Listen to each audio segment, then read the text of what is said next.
You're watching LMCC, your community TV.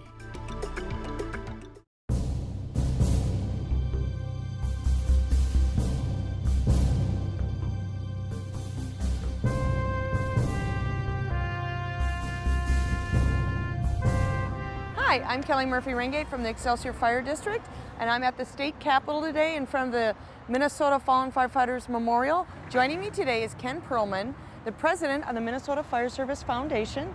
Thanks for coming, Ken. Well, it's an honor to be here and to stand on what we believe is hallowed ground. Yes, and I want to talk a lot about what's behind us. Let's start with the beginning, the history, the journey of the memorial. Well, I think most people would be surprised to hear how long it has taken for this to come to fruition. The statue that's in the middle of our memorial was actually created 30 years ago. Doug Freeman was the artist. The model is actually a former Minneapolis firefighter, and his daughter is in his arms. And they posed for that statue in 1987. The statue sat at the Minneapolis airport for years and years, up on one of the concourses, and then after 9/11 it got moved to the very prestigious area of baggage claim. And as we raised money to move it, I used to tell fire departments if it was the Fallen Baggage Handler Memorial, it'd be a great spot for it. But we needed a more solemn ground to put that statue on. And so the legislature made this land available to us, and after about a 4-year effort under Chief George Esbenson's leadership, we raised the money to build this memorial. The memorial is designed by Leo Daly, who donated almost $500,000 worth of design pro bono. And in 2012, we actually dedicated this memorial. But it took a lot of effort over a long period of time to make this happen, including we had to move the statue once from the airport to a refinery to have it strengthened so that it could withstand outdoors, and then move it again to this location when the memorial was built. We treated that statue as if it were a fallen firefighter, and so the ceremony at the airport included honor guards, it included a flag detail, and this statue was transported draped under an American flag and was transported in procession out to the refinery, and again the same way it was transported here under a guard of an escort so that we could pay it honor every step of the way.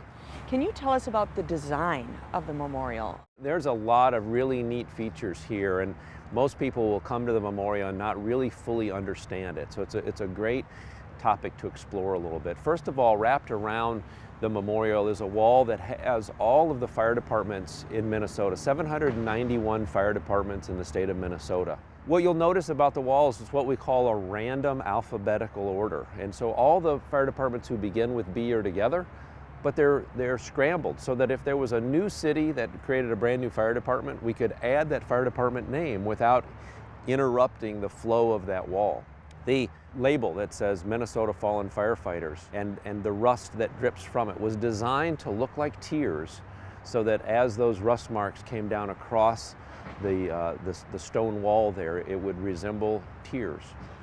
The actual memorial itself, first of all, has these very impressive columns. Each one represents a decade and year, and so there are places for 100 columns. They're flexed a little bit so that the center of the memorial is opened up so that people can get in and get close to the statue that adorns it in the middle. The names of the 218 fallen firefighters are engraved on those columns based on the year that they died. It's got the name of the firefighter, the fire department that they belong to, and the date of their death. They're actually oriented when you look at the engraving so that they face in the general direction of where the fire department is located. So if you were to look at the memorial from a certain angle, you would be able to see all of the Minneapolis engravings kind of in one view. And in total, there's been 225. Currently, there are 218 names that are engraved. We will add 7 more names this month, and these are 7 firefighters who've recently been identified as having died in the line of duty, but not previously recognized or identified. The oldest is a line of duty death from 1893. So that'll bring our total to 225. And while we long for the day that we stop engraving names into steel, we do so even for those families that have waited for 130 years in order to bring closure and to honor those who have paid the ultimate sacrifice. The monolith at the top is intended to have this appearance of flame running across the roof, as you and I would see inside of a burning structure. And all of it together, to an untrained eye or to a layperson, might appear to be just a rusty memorial. But to us, rust is actually a form of oxidation, which is exactly what fire is. And rust is a very, very slow form of oxidation, and fire that we put out is, of course, a very fast oxidation. And so this was intended to look exactly the way it looks today. It was intended, the steel was selected specifically so it would give it this appearance, and the rust was designed in order to tie back to the job that we do every day is to encounter and to bring order to the chaos that's created by the oxidation we call fire. Can you tell me a little bit more about the families and finding relatives of the families and where you guys started and where you are now? So when we dedicated the memorial in 2012, we flew Minnesota flags over the state capitol for every single family that had lost a firefighter in the line of duty. And our mission is to present that flag to a family member for every one of those. We started out with 212. We've grown to 218. This year we'll grow to 225. Over the years, we continue to whittle away at the number of families that are still unaccounted for or who have not received their flag. We have a staff member down in Waseca who, along with the Minnesota Historical Society, has identified, we believe, all of the families. We have a total of about 15 families where the family line has completely died out. There is no one left to present the flag to. And in those cases, a single flag hangs in the fire department that firefighter served, so that there is a permanent memorial to that firefighter. We have about 6 or 8 family members who live outside of the state of Minnesota, so traveling here is a challenge for them. We're currently working with departments in other states to make those presentations. And we have about a half a dozen families who know of the memorial, who know that there's a flag waiting for them. But the idea of coming and facing the memory of having lost a loved one in the line of duty still can be very painful. And so we respect their decision not to come. The rest of the families have been identified. They've been invited to attend this year, in addition to 7 new families that we will meet as we engrave the names of their loved ones on the column. 6 of our previously identified families will be here as well. So we're expecting to present 13 flags on the last Sunday in September. One thing I don't think a lot of people know is that the firefighter family is still your family. So those flags that didn't have a bloodline still are hanging in the homes where their families live. And I think that's incredible that so much thought was put into that. Can you tell us about the ceremony that happens at the end of September and some of the details?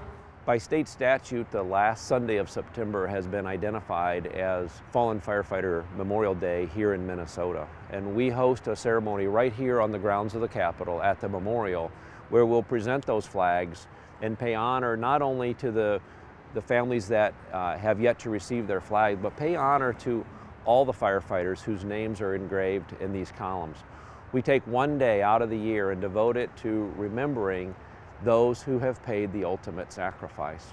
One of the things that's hard for outsiders to understand is this concept of when you and I go to work each day and we kiss our family members goodbye, we do so recognizing that we might not come home today, and that I place in your hands my life and you place in my hands yours. And that bond that's created transcends family lines, it transcends miles, and it transcends years. We owe it to those who never went home to their families to never forget that they lost their lives. They lost their lives in many cases responding to the needs of others in their community, people they didn't even know. And this memorial was designed so that we would never forget those who paid the ultimate sacrifice. And the least that we can do is show up en masse one Sunday every year, the last Sunday of September, and pay honor to them. And the date this year is? September the 24th. The ceremonies will begin around 10:30 in the morning. We have a non-denominational church service on the grounds. We have a reading of the honor roll, which is a very formal process of recognizing every name that's on this memorial. And then we kick off the flag presentations at around 1 o'clock, and the ceremony wraps up around 2:45. It's open to the public, and we would love to have the public come out. We're here. Our role, our mission, our gifting is to serve the public, and we would love to have the public come out and witness the way in which we honor our fallen. Mark Twain once said, "You learn a lot about a community by observing the way in which it honors its dead." The community coming out to see what we do to make certain that a family from a line of duty death in 1893 is not forgotten tells a lot about the fire service and the character of the men and women who are sworn to protect our communities. We've been fortunate to have the governor with us and the public safety commissioner with us every single year. This year we'll have the deputy administrator of the U.S. Fire Administration from Washington, D.C. with us, and it's just a great opportunity for the public to see the fire service dressed up and at its best. When you come up, the poles are covered with a black cloth. What's involved with that black cloth, and what's the meaning of that? The families of those 7 new names will have an opportunity to enter into the memorial during the ceremony and actually unveil their own loved one's name. So until that moment, those names are covered with that bunting, and then the family member gets an opportunity to unveil them. So as firefighters watching you and I today, what could you say to them for coming out here? Why should you volunteer? Why should you come to the presentation? At a minimum, we owe it to the 225 that are engraved now in this memorial to devote one day a year. Because you mentioned earlier, when we lose a firefighter, it doesn't just impact the family of the firefighter. It's like dropping a pebble into a pond. It impacts the family. There are friends, there's a fire department, there's an entire community that feels that loss. And for us to devote one day a year to put aside everything else and come out here not just to honor the 225, but to honor that family, to honor those friends, and honor that fire department and community, I think is an obligation that we should take as seriously as the one we took when we were sworn in. I think being a part of this community, because I think so many times we get tied up in what goes on in our own communities, and this gives us an opportunity to work together and to feel that common bond that does transcend community lines and time and distance. I think the other thing is these families could still use support. It is very common to see our entire audience in tears over this service. It brings them to an emotional point. And for us to be here to support that and to be a part of that is important in my mind. And this is, as I mentioned earlier, this is hallowed ground. And if you haven't stepped on this ground, you need to come out. Every firefighter in this state needs to come here and feel the presence here. They need to come out and experience this and help us honor these families. Is there anything else that we have not talked about that you would like to tell our viewers? Well, I think it's been an honor for me to be a part of this for the last 9 years. I had an opportunity to participate in raising the money. I was here when we moved the first shovel of dirt. I was part of the process of moving that wonderful statue both times and actually watched them set this in place. It's just become an important piece of my history. I'm not going to be able to tell my story without including the Fire Service Foundation and this memorial, and I just want everybody else to experience the same thing.